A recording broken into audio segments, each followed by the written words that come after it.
Thank you for listening to the Gateway to the Rockies podcast from Visit Aurora from the rafters of the Stanley Marketplace. This is the show dedicated to telling the stories of Aurora, Colorado. Hi there, I'm Dave, the Senior Marketing Manager for Visit Aurora. Aaron Vega is the Curator and Facilities Coordinator for the People's Building. He's also an owner and producer for the Colfax Canvas Mural Festival. He's also a union actor and director. Aaron, you have an incredible head of hair considering how many hats you wear. Thank you very much. I like to cover it as much as possible with as many hats. I mean, if I had that hairline, I don't think I'd ever cover it up. What was that spark that fueled your love for the arts at an early age? You know, I grew up in rural Ohio. I spent about 10 years in New York City doing theater professionally. But growing up, a small little farm town called Mansfield, Ohio, and we just happened to have, this is in the late 80s, early 90s, and we just happened to have some pretty incredible arts mentors. So we had an Ohio State University campus there in our tiny little farm town, and that theater director was all over town, and he helped start a community theater, which is, you know, where the actors aren't paid, but you get to be in a show with, you know, your postman or your local judge, or, you know, and play. And you all do a play together or a musical together. And being sort of a precocious kid, and we didn't have a lot of TV time, and we didn't have a lot of money, my mom sort of shoved me over to the local theater because she loved it as a kid. She used to play in the orchestra in high school. She played the trombone. And so she just had these memories of these fun musicals where everybody got together. So she sort of pushed me into it because I was a shy kid, which is a little shocking to think of now. And it really got me out of my shell. I was able to make friends, you know, other quote unquote weird kids. You know, we all found each other and created our own little tribe. And so that community aspect of theater really got me going. I was about 11 years old. And then I just kept doing it. I wasn't a sports kid. I like sports a lot. I just, you know, if anybody's ever seen a picture of me, I'm not the most giant of humans. I'm a pretty slight guy. So football wasn't really in my future.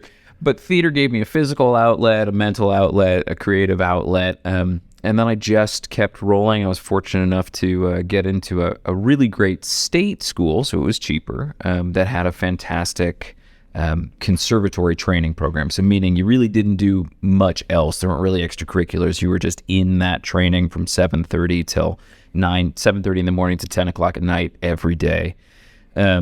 And that was a really great experience because that's trial by fire, right? So then when I moved to New York, it was an easy transition and started booking a lot of work all over the country and doing off-Broadway stuff and things like that. And just having a great time building my community, again, being creative. So then when I moved to Colorado just about 5-6 years ago, an opportunity came up on Colfax Avenue, and coming from New York, Colfax Avenue feels the most like New York City that I could find in the Denver metro area. I was like, this is great. I love Colfax. It wasn't until later that I found out, you know, sometimes other people have a different reaction to Colfax. But all that creativity you can find, that independent spirit that I learned from theater, I could apply to this facility, the People's Building over on Colfax Avenue, and try to give a voice to independent artists that are having a hard time finding affordable space. So that's a long-winded answer, but that idea of creativity and finding an outlet, finding your own community when you feel maybe like you don't quite fit in, that all fuels me and still does, even though I'm acting less and less these days. But it's a fun place to be. When you were performing, what were some of your favorite roles, or what are some of your dream roles even now still, or what would be the bucket list role? Oh my God, the bucket list role is still a few years off for me, but one of these days I'll get to play Sweeney Todd. That's a dream. I'm probably 15, 20 years too young for it. But I've been really fortunate. When I moved to Denver from New York, I moved here because the Denver Center had offered me a couple of roles. And so I've been working pretty consistently at the Denver Center, mainly in their Galleria Theater, which is their super fun, cute cabaret space. And we get to run really funny, quirky shows for 6 months, 8 shows a week. So it's a real Broadway style run, which I'm used to. So I get to act every once in a while, but again, the work on Colfax keeps taking more and more of my time, and we've seen over the last 4.5 years of the People's Building formally programming, the need is great. We have so many great artists who are just having trouble finding space. So as I get older and maybe the acting roles, I'm like, I don't know if I've got the energy for that anymore. Right. I can let somebody else do that and really help another independent artist find their own voice, which is exciting. Noticed you're also pretty handy with the guitar. Yeah, I've got a band. Who is the greatest guitarist of all time? Oh, some people would say Eric Clapton. I would say Phil Keaggy, who is a sort of unknown. He was a contemporary of Eric Clapton and the Beatles and all those guys. He how do I say this? He found Jesus in the 70s, so he's less known because he really started going more that route. Boy, oh boy, there's a early Rolling Stones article where Eric Clapton was asked, how does it feel to be the best guitarist in the world? And he said, I don't know, ask Phil Keaggy. So, there's, but I would say Jimi Hendrix, Phil Keaggy, Eric Clapton, they're pretty. I'm going to throw Prince in there. Oh, yeah. Oh, man, I'm an idiot. I'm an absolute idiot for forgetting about Prince. Yeah. I brought that up because you're in a 3-person Irish folk band, Bantam House. How did that come about? It was a pandemic project. It was super fun. I'd done a show at a beautiful little theater in Golden, Colorado called Miners Alley. I'd done a show called Once, based on the Academy Award-winning film. They turned it into a Broadway play, and now it's playing in regional theaters. Where the actors are the band. It's a musical, but there is no orchestra. You're all playing your own instruments. And so, a bunch of us from town who do that sort of thing, we're actors and musicians, we got together and did this magical little run in this, maybe 100-seat theater. I don't know. It's a tiny little space. And from that, 3 of us really connected. 3 of the musicians, we just kept playing together after that show ended, and we were busking on Pearl Street in Boulder because they live in Boulder, and had a great time. And then with the pandemic, everything went to live stream and people were looking for content. So we're like, well, let's build some sets. And we started. And then after the shutdown ended, now we're playing all over the stuff, especially coming up on St. Paddy's Day. That week is always, we're playing 2 gigs a day for that entire week, which is always fun. But yeah, traditional Irish, bluegrass, a little bit of Canadian tunes thrown in there, and it's a fun outlet to do something that's not connected to acting. It's not connected to economic development. Right. It's just plain old fun. Between your administration duties at the People's Building and with the Colfax Canvas, are you able to play as much as you'd like to, or do you feel like the administration duties have kind of overridden that? Not to say you don't love that just as much, but I imagine it's difficult to find that balance. Yeah, but I think the music creates that balance, right? I'm from farming stock in Ohio. Left to my own devices, and my partner rags on me all the time. Left to my own devices, I would work 24 hours a day. I would find a way to not sleep. I would do what it takes. And she often reminds me to take a break, do something for yourself. And I think we've learned more about that as a culture throughout the pandemic, which is if you're trying to find a silver lining in the shutdown, it's, oh yeah, you can take time at home. You can be a human that's not connected to work. And so the band actually provides me an outlet. We don't do it for the money. We get paid, which is nice, but it's sort of a hobby that pays for itself. And that's an outlet that I think provides me with balance for work and performing and everything else. So you've touched on this a little bit. This is one of those 60,000-foot questions, but coming from a small community and then coming to Aurora, why is it so important for communities like this to have a thriving art scene? I think it's important for any community to have a thriving art scene. Again, moving here from New York City, there's obviously the Broadway community. It's the center of, some would say it's the center of visual arts. It's the center of performing arts. It's the center of, I think maybe London would have a few words about that. Right. But you can't deny New York is a powerhouse when it comes to their art scene in lots of ways. Fashion, of course. Even in the small town I grew up in Mansfield, Ohio, we had a little symphony. We had a couple of community theaters. We had a local college that invited the community in. And in that way, it just depends on what you're looking at. If you're looking at arts as an economic engine, right, then that's a different conversation. That's sort of the New York conversation. How do you create critical mass? How do you drive traffic? Where do the arts fit into a capitalist structure? Which I think is an important conversation and something that I try not to shy away from. Right. Art for art's sake is fantastic and wonderful, but let's face it, it's America. This is a capitalist society. Yes, it is. And you need to prove ROI, return on investment, on a lot of things. And so I think having a conversation on sort of a larger scale, but where do the arts fit into a broader economy, is very important. And I remember sitting in a conversation with Target actually years ago. And their arts representative from Target was saying, okay, now imagine walking around a Target store and there's no art. There are no artists. There's no graphics. There are no shiny displays. There's no nice lighting. We forget sometimes, or we take for granted, an artist's connection and their intrinsic value in our society. They make life worth living in a lot of ways. Interesting. So there's that aspect, which is sort of the Colfax Avenue approach, right? Which is just making a space accessible for more people.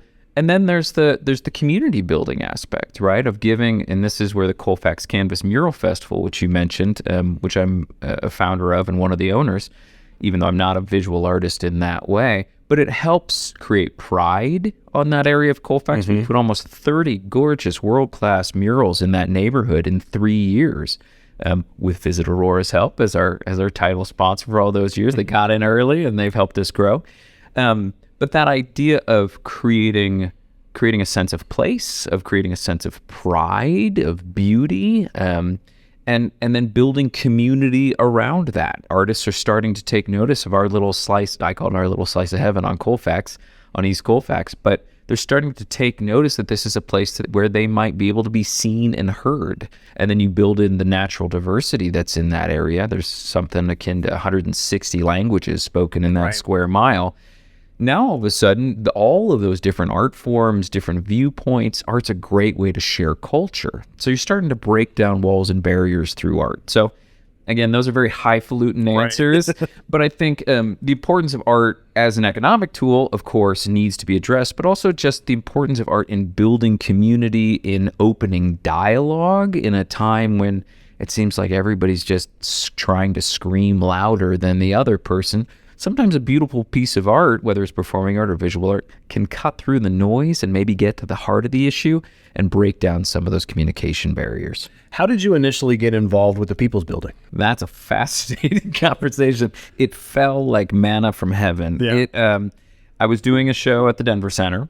I was also directing an opera in a bar on South Broadway with 5 singers and 3 puppeteers and a whole set of bunraku style puppets, which are a Japanese puppet. They almost look like tabletop dolls, and it takes 3 puppeteers to operate 1 puppet. Wow.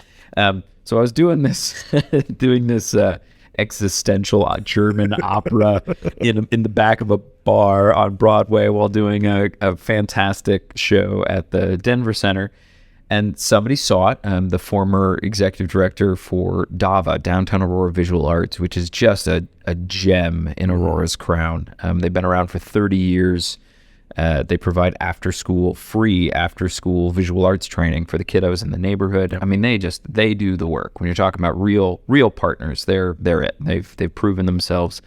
And their former executive director had met me, and we were talking about some of those projects. And she, at the time, the People's Building was essentially just an open building. The city had bought it, they'd gutted it, but there wasn't a ton of infrastructure. There wasn't really a mission and vision attached to the space yet. And she said, I think the city needs to talk to you, because I had also done high-end events in New York City. Every actor, right? You're either a waiter or you cater wait in between gigs, because your Broadway show ends and you've got maybe 6 months before you book another Broadway show. You got to make money. So you take a job catering parties where you can pick your own schedule and get paid pretty well.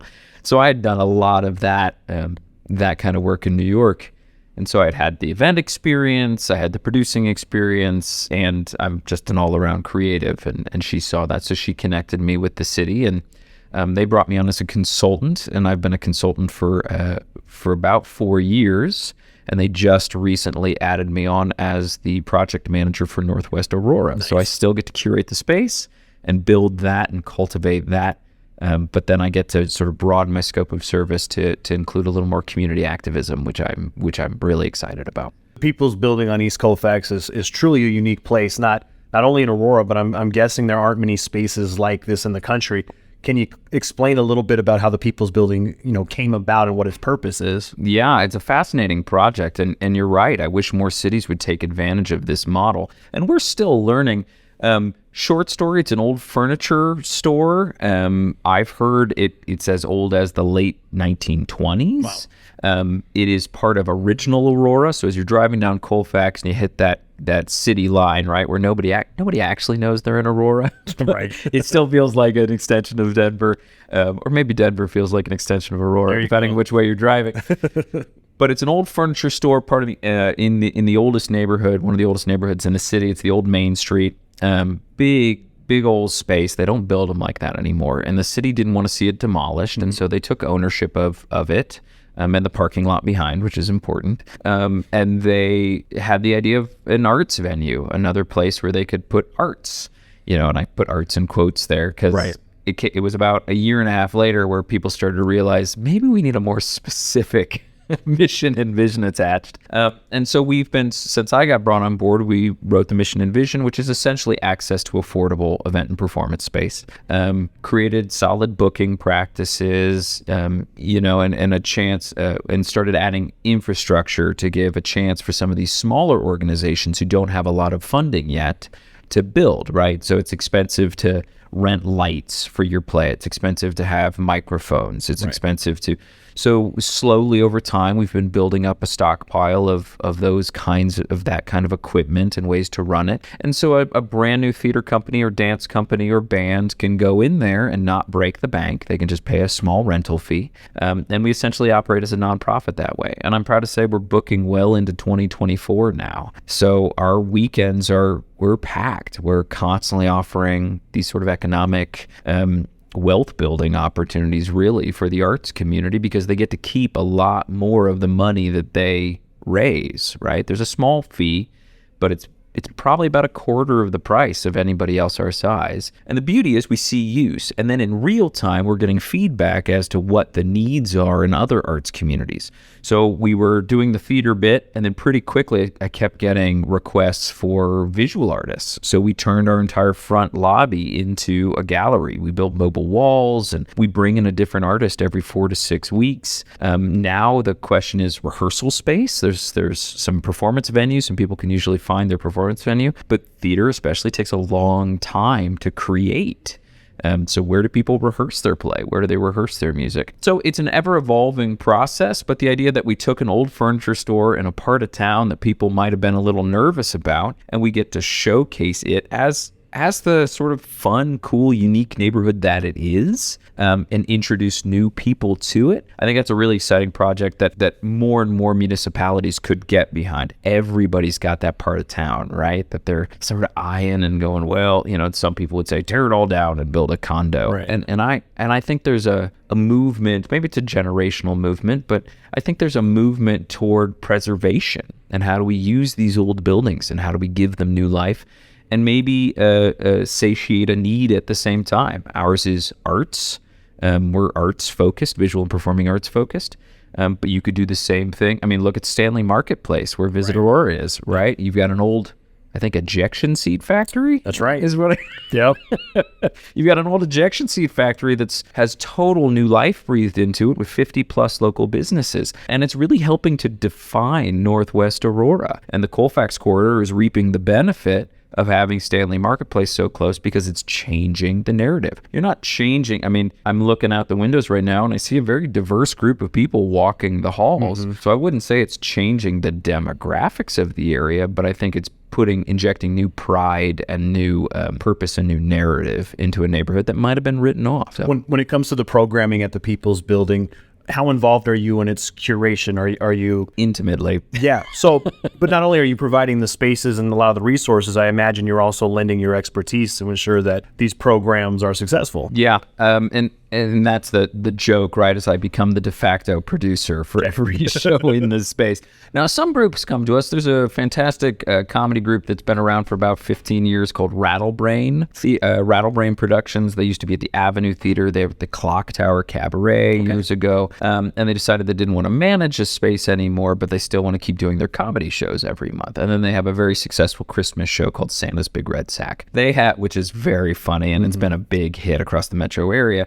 They come in and they have their own expertise. I can sort of, walk away and breathe a sigh of relief and maybe, I don't know, have a cup of tea or something when they're in the space. And then there are other groups that are just getting started. So that is the exciting part, is that incubation aspect for these new creatives or these new theater companies or visual artists that maybe haven't had a solo show yet. And I get to help them walk through in a very kind, sensitive way that doesn't require a lot of money. And now they've built up a visual arts presence where they can now go out to galleries, or they can try to get an agent, or they can go to coffee shops or breweries and have a substantial body of work that helps them move up in their career. So yeah, fortunately, because I like it, but it does take a lot of time. But helping these groups, ushering these groups through, maybe some marketing ideas, because marketing is the bane of everyone's existence in creative arts. It's so hard to convince somebody to come see a play when we're not used as a culture to going to plays.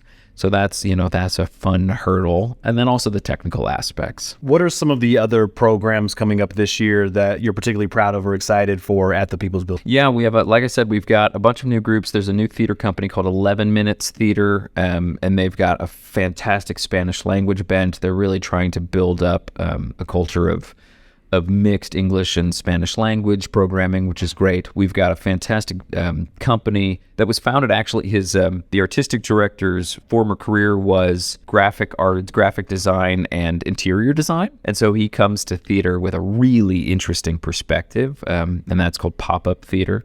There's a new youth theater company that does fantastic training. We talk about pipelines a lot in in areas, and we tend to forget about the arts and our need for training the next generation, so that we can, and especially training a diverse group of kiddos, so that we can have that beautiful diversity that we want to see. So there's a group called Apex Performing Arts, and they're doing everything from Seussical with like 8-year-olds to Bring It On, which is a cheerleading musical based on a movie back in the I think 90s, early 2000s. Yeah. And they do it all with kiddos, and that's exciting. And then we're starting to pepper in these fun community events. So we're working on a partnership right now with Aurora Sister Cities. Again, we have such incredible diversity baked into Aurora. So working with our Sister Cities organization, it's a nonprofit that has strong ties with the city, and they have these different Sister City committees. We have existing sister cities that we keep afloat, and then we've got new committees for like there's a Japan committee right now. They're hoping to build up to having a sister city relationship with Japan, with a city in Japan. And we're starting to do these fun cultural events, these sort of one day. We tested it last year with an event called A Day in Japan. Went really well. Brought a couple thousand people over the course of the day. They took over our parking lot and had an anime car show. I mean, it was so neat. They had vendors in our lower level. They had cultural presentations and performances in our theater all day, and then a full art gallery exhibit from Asian-inspired art. This year, we're working with a group called the Almalama Polynesian Dance Company. Okay. And they're going to be producing a Polynesian day, a cultural celebration in August. So we're starting to do more and more of these cultural events, which help us really connect with our communities in our neighborhood. And that's always exciting. And all these events you can find on our events page at visitaurora.com. We update those weekly, so make sure you check in for that. There are talks of developing a performing arts complex in the heart of Aurora, which would be a welcome addition for sure. What's your definition of the heart of Aurora? Well, that's a good question. That's a good question. I would say the Colfax corridor. I'd say maybe around the town center area potentially. That's probably a question for the Aurora Economic Development. Yeah, they'll figure it out. Council will figure it out. But would a performing arts complex within Aurora hinder or amplify the efforts of you and your team at the People's Building? I mean, that's an interesting question. I think it's a mixed bag, right? And it always comes down to objective. What is the objective of a performing arts complex? And I've heard 3 different things from people all within the city. So I go, all right, we've got some work to do to sort of maybe figure that out. And I know there is a study out right now to help our elected officials sort of hear what people want. Those 3, so there's sort of the Lone Tree, Parker Arts, Arvada Center, right, where models where you have a nonprofit that runs a facility on behalf of the city, right? more and more those kinds of institutions are having a little bit of trouble programming. It gets expensive to produce at that level. If you're talking 500 seats or more, your sets are bigger, your design costs are bigger, and as more and more money is coming out of the arts sector, public money is coming out of the arts sector to go into other things, it's harder and harder to fund those initiatives, right? So there's that, which is sort of maybe a larger version of the Aurora Fox Art Center over there on Colfax. Yeah. So there's that model, right, where you could have dance studios and you could have pottery studios and all that sort of stuff. Then there's the model of something like in Fort Collins, they have a touring house, a smaller touring house. So we have the Denver Center in the metro area that brings in the Broadway tours, right? Fantastic, amazing resource. Right. And that's usually first or second year national tours. So you still have union talent, you've got all that sort of stuff. They've got a union staff. IATSE is the stagehands union, fully IATSE. But in Fort Collins, they've got a slightly smaller version of that where shows that maybe have been on the road for a little bit longer. I mean, they're never going to see Wicked. Right. They're never going to see giant shows that take 14, 20 semi-trucks to fit the set.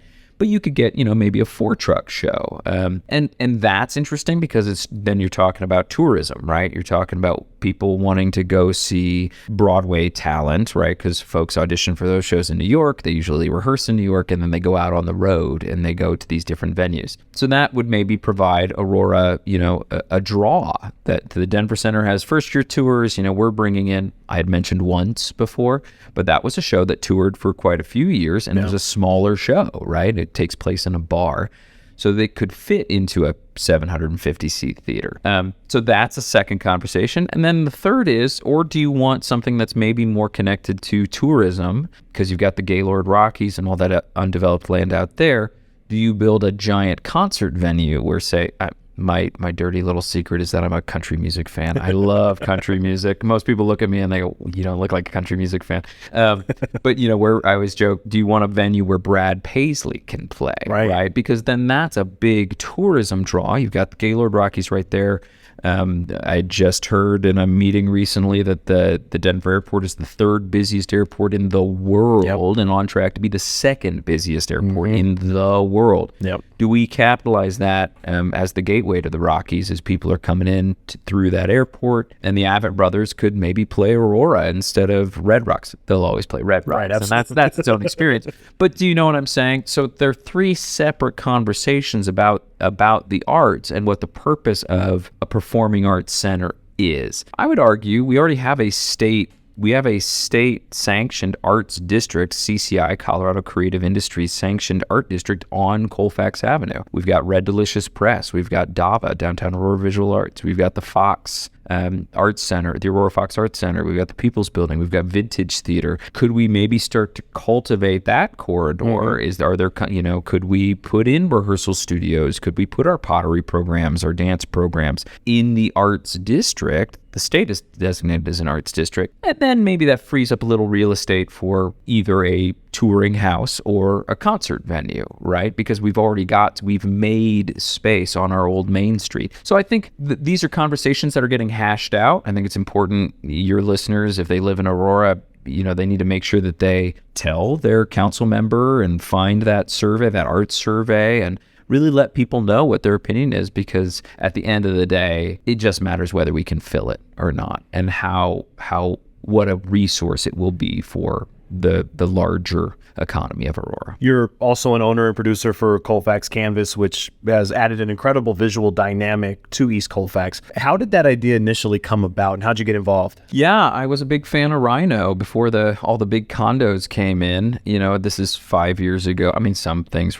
it was well under development by the time I showed up to Denver, but about 5 years ago when I moved here, walking around and having such a great experience, having such a great pedestrian experience, walking from brewery to brewery and people coming into town. You're like, hey, check out this cool artwork. And it seemed like sort of low-hanging fruit. Over on East Colfax, we had lots of walls, not a ton of pride.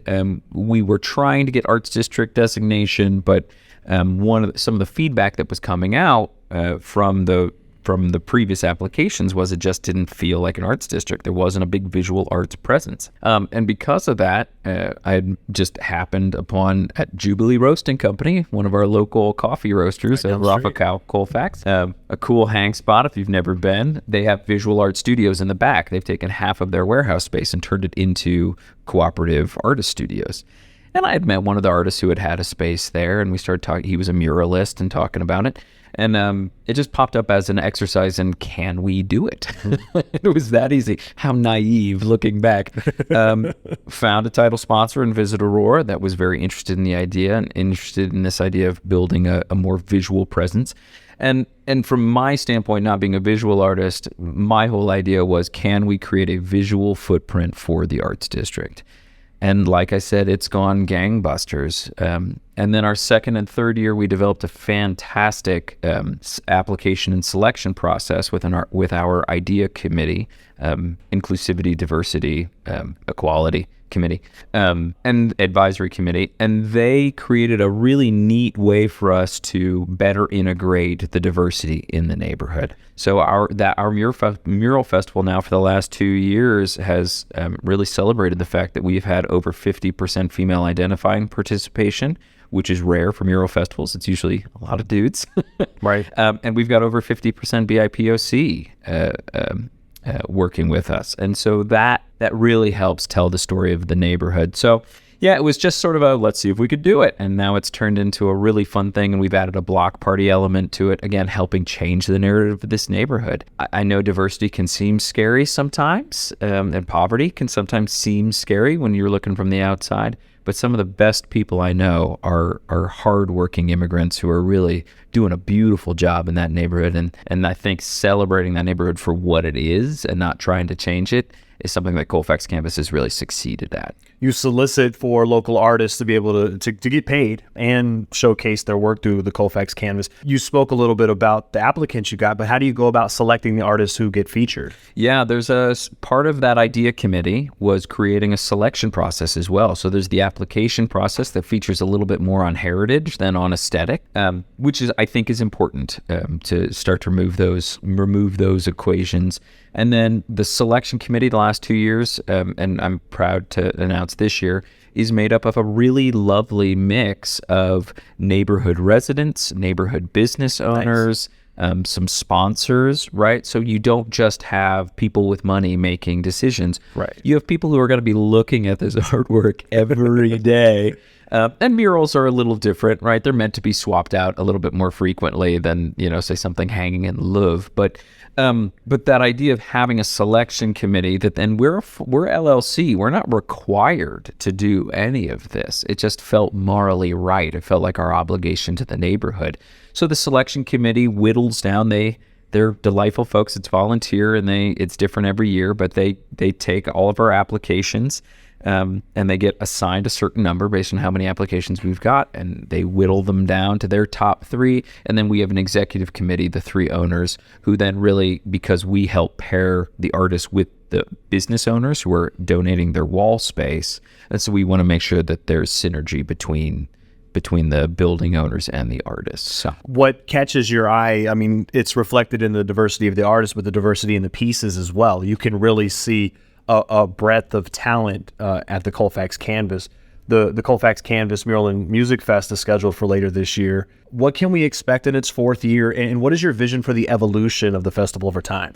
Yeah, I think just doubling down on celebrating East Colfax, which to folks who maybe have been here for a while, they think East Colfax and they shudder a little bit. And I think a newer generation doesn't. I think millennials and Zoomers are a little bit more adventurous. I mean, I'm treading on thin ice here because I know there are adventurous boomers and Xers out there too. But I think the aesthetic is different. You can't help but notice that there's a generational shift in aesthetic and what they're looking for. We're adding a really fantastic tasting event this year to celebrate sort of the global nature of the food in Aurora. which I think is one of the most exciting things about Aurora. If you're a foodie, you can find some incredible food. It may not be, it may not look slick like McDonald's, but I can guarantee you it's going to taste better than McDonald's. So we're adding a tasting event. We're adding a beer tasting event, which is very exciting, partnering with some of our local breweries that have been coming up. So we're in development of those aspects too. And then cultural performances and things as part of the block party. The art is honestly sort of on autopilot at this point, because we've built up a reputation of people who pay artists. We started our second season paying every artist equally. Nice. So if you're selected into the festival, whether this is your second mural, first mural, or you're a seasoned pro, you're getting the same amount of money. We've also created a collaboration aspect to it. So almost all of our murals are collaborations. So we're getting these artists a little bit out of their shell. We're shaking them up a little bit, and they're almost forced in some cases to really work. But afterwards, we've never gotten a piece of feedback that said we hated the collaboration. Sometimes we get resistance at the beginning. So you're going to see more collaborations. We're going to be expanding our footprint. Hopefully partnering with some other really great organizations that are already drawing traffic. So the art happens over 2 weeks, and that's sort of our legacy, right? That's evergreen content, or that's artwork that stays there for a long time. It's a benefit to the neighborhood. And then the block party is our chance to really flex our muscles and invite people in and see if we can create an authentic experience for them. Just a couple more questions for you before we wrap up. You've touched on this a little bit, but there was a time when Colfax in general was the butt of many jokes in the metro area. East Colfax still is. In particular. Oh, yeah. I was born and raised here, so, I know all about that. And though no place is perfect and the street can still have its personality quirks, there's been a concerted revitalization effort and mini renaissance to a degree that has also done a good job of balancing development while also preserving and amplifying the existing cultural dynamic of its residents. Is that a fair assessment of the area, and how proud are you to be a part of that renaissance? Oh, I'm insanely proud, and I don't know if I'm a part of its renaissance as much as I feel proud that I can be a champion for what it already is. I saw this in New York City, right? And if you go to New York City now, you may not realize it, but every 20 blocks is the same now. I mean, there are pockets here and there. I mean, East Village is still the East Village. There's still some cool indie venues. But you walk up Broadway, there's hardly any mom and pops left.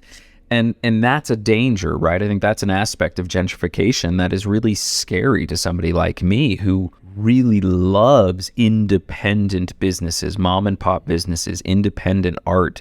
Those tend to be the folks that are pushing the economy or pushing a conversation farther than any global chain could.